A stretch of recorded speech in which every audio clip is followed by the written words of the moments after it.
किसी भी देश के महत्वपूर्ण संसाधनों में से एक संसाधन के रूप में जाना जाता है जनसंख्या को। हमारे देश की जनसंख्या दुनिया में चीन के बाद सर्वाधिक है। और एशिया की बात की जाए तो आप सभी लोग जानते हैं कि एशिया में दुनिया की सबसे अधिक आबादी रहती है। और यहाँ पर कुछ ऐसे भी कंट्री हैं, चाइना की बात कर लें, इंडिया की बात कर लें, पाकिस्तान की बात कर लें, बांग्लादेश की बात कर लें या फिर इंडोनेशिया की बात कर लें। ये दुनिया के उन चुनिंदा देशों में हैं जो जनसंख्या के मामले में काफ़ी आगे है। और ये सारे देश जनसंख्या के मामले में जो टॉप 10 की कंट्री हैं उसमें भी शामिल है। तो आइए, हमारे देश में भी 10 साल के अंतराल पे जनगणना होती है। 2021 में भी जनगणना होने वाली है। अब तक में प्रतियोगी परीक्षाओं में जो जनसंख्या का आधार होता था वो 2011 के जनगणना ही हुआ करती थी और अभी भी हो रही है। तो 2011-21 वाला आंकड़ा अभी आया नहीं है, तो आप भी जो है 2011 वाले के जो भी कंटेंट है, जो भी डाटा है उसे याद रखिएगा। और यहाँ पे कुछ चीज़ें जो प्रतियोगी परीक्षाओं में काफ़ी अधिक और बारंबार पूछी जाती है 2011 की जनसंख्या से, जनगणना से, हम उसे ही देखेंगे। इससे पहले कि हम जनगणना के कंटेंट को देखें, जनगणना ये समझ लेते हैं कि किसी भी भौगोलिक प्रदेश में जितने भी लोग रह रहे होते हैं ना, उसी की संख्या को उस प्रदेश की जनसंख्या या आबादी कहते हैं। जैसा कि मैंने आप लोगों को पहले ही बताया कि भारत दुनिया का दूसरा सबसे अधिक जनसंख्या वाला देश है। इसके अतिरिक्त बात कर लें, वैश्विक क्षेत्रफल में भारत की हिस्सेदारी 2.4% है।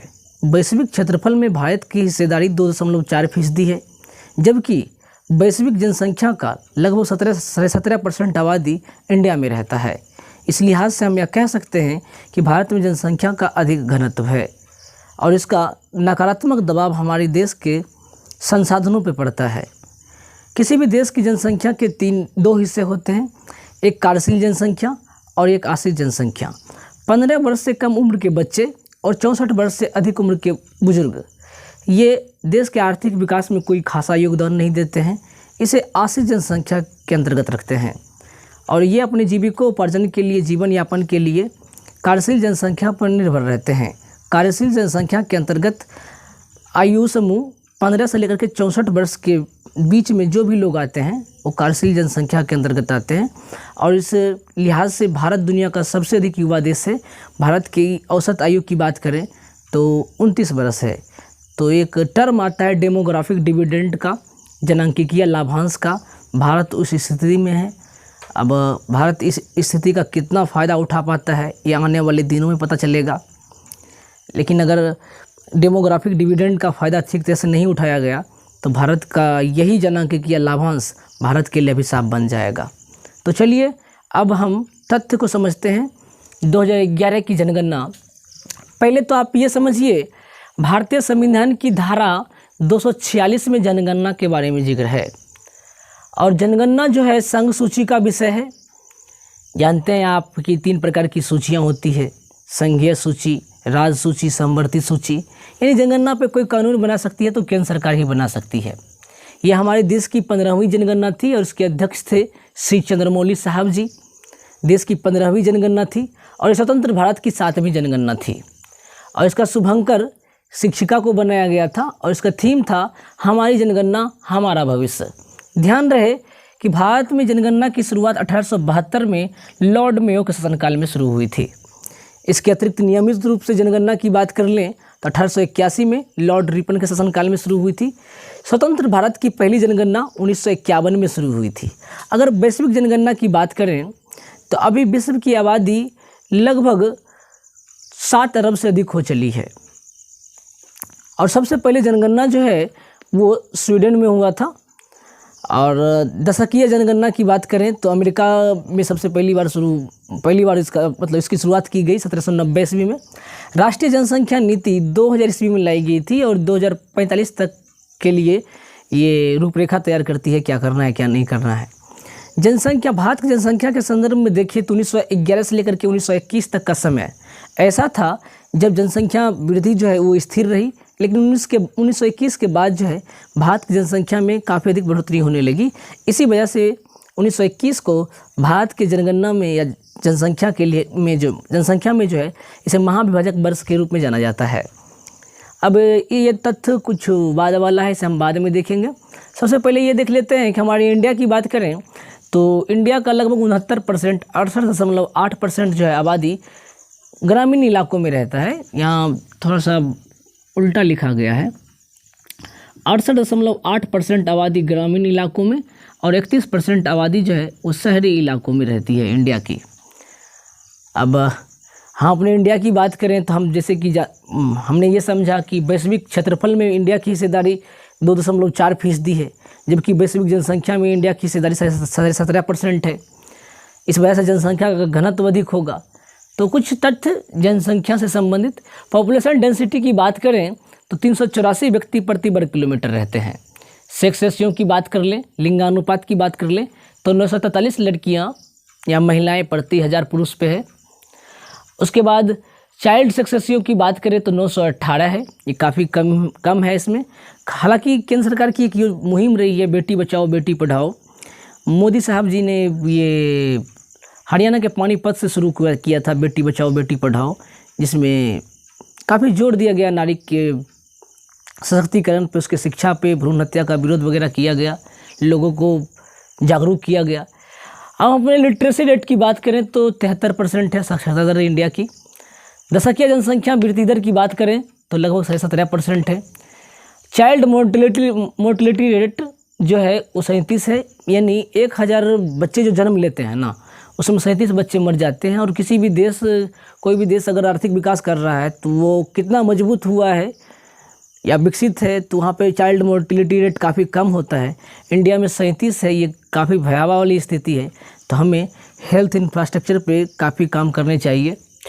अब ये मदर मोर्टिलिटी रेट है, लगभग 1 लाख शिशुओं को जन्म देने में जो है 174 महिलाओं की मौत हो जाती है। तो ये तथ्य था मातृत्व मृत्यु दर।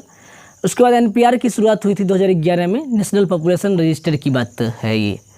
अब इसके अतिरिक्त कुछ अन्य तथ्यों की बात कर लें हम, तो हमने ये देखा कि शहरी जनसंख्या 31% है और ग्रामीण जनसंख्या 69% के करीब है। भारत की कुल जनसंख्या 121 करोड़ है। वैश्विक जनसंख्या में इसकी हिस्सेदारी 17% है। और एक तथ्य याद रखिएगा कि नागालैंड की जनसंख्या वृद्धि दर ऋणात्मक रही है। पॉपुलेशन डेंसिटी 2001 में 325 के करीब था, जो 2011 में बढ़ करके 384 हो गया है। 2021 में जो आएगा आंकड़ा, मुझे लगता है कि उससे भी अधिक चला जाएगा।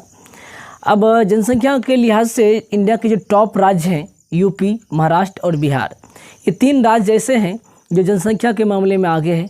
अगर उत्तर प्रदेश की जनसंख्या तो पाकिस्तान से भी अधिक है। अगर उत्तर प्रदेश को देश बना दिया जाए ना, तो दुनिया का 5वां अधिक जनसंख्या वाला देश बन जाएगा। अब बॉटम के कुछ राज्यों को देख लेते हैं। सबसे कम जनसंख्या है सिक्किम की, उसके बाद मिजोरम की, उसके बाद अरुणाचल प्रदेश की। पॉपुलेशन डेंसिटी की बात कर लेते हैं। बिहार टॉप पे है, जनसंख्या घनत्व के लिहाज से बिहार टॉप पे है। दूसरे नंबर पर पश्चिम बंगाल है, तीसरे नंबर पर केरला है। बिहार का जनसंख्या घनत्व 1106 है, पश्चिम बंगाल का 1028 है। अब बॉटम की बात कर लें तो जनसंख्या घनत्व में जो है सबसे नीचे अरुणाचल प्रदेश है, 17 व्यक्ति रहते हैं प्रति वर्ग किलोमीटर। उसके बाद मिजोरम है, तीसरे स्थान पर सिक्किम है। अब सेक्स रेशियो की बात कर लें तो केरल का लिंगानुपात सबसे अच्छा है, 284 लड़कियां प्रति 1000 पुरुषों पे है। तमिलनाडु 996 है। बिहार ऐसा में सही क्वेश्चन पूछा गया था। उसके बाद तीसरे स्थान पर आंध्र प्रदेश है, 993 है। बॉटम के राज्यों को देख लें तो हरियाणा 834 है। हरियाणा के पानीपत से ही बेटी बचाओ बेटी पढ़ाओ की शुरुआत हुई थी। अब पंजाब की बात कर लेते हैं तो 846 है। जम्मू कश्मीर में 862 है, यहाँ भी स्थिति ठीक नहीं है। अब लिटरेसी रेट की बात करें तो राज्यों में सर्वाधिक साक्षरता है केरला की 94%, मिजोरम की 91% और गोवा का 88.7%। सबसे कम साक्षरता की बात करें तो बिहार 61.8%, दूसरे स्थान पे अरुणाचल प्रदेश और तीसरे स्थान पे राजस्थान है।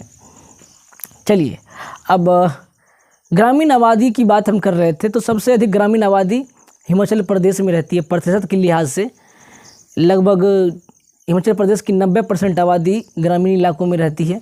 शहरी आबादी की बात करें तो प्रतिशत की दृष्टि से सबसे अधिक शहरी आबादी गोवा में राज्य में रहती है। और ऐसे जनसंख्या की बात होती तो वो महाराष्ट्र में हो जाती, मतलब शहरी जनसंख्या सबसे अधिक है। हाँ, ध्यान रखिएगा, सबसे अधिक एससी जो है, शेड्यूल कास्ट अनुसूचित जाति जो होता है वो पंजाब में है। पंजाब की 31% जनसंख्या जो है वो एससी के अंतर्गत आती है। मिजोरम का 94% जो है मतलब जनसंख्या जो है वो एसटी के अंतर्गत आता है। तथ्य याद रहना चाहिए आपको कि पंजाब और हरियाणा में एसटी नहीं पाया जाता है, मतलब एसटी नहीं है। जनसंख्या, दशकीय जनसंख्या वृद्धि दर में इंडिया की बात हमने की, 17% है। मेघालय दशकीय जनसंख्या वृद्धि दर में टॉप पे है, 27.9%। दूसरे स्थान पर अरुणाचल प्रदेश है 26%, और तीसरे स्थान पर हमारा बिहार है 25.4%। तो ये दशकीय जनसंख्या वृद्धि दर था। इसके अतिरिक्त केंद्र शासित प्रदेशों की बात कर लें तो दिल्ली का जनसंख्या घनत्व 11,320 है। दिल्ली का जनसंख्या घनत्व 1 वर्ग किलोमीटर में लोग रहते हैं यहाँ पे। और दशकीय जनसंख्या वृद्धि दर की बात हो तो दादर एवं नगर हवेली और दमन और द्वीप जो है, जो अब एक हो गया है, वहाँ पे शायद 55% है दशकीय जनसंख्या वृद्धि दर।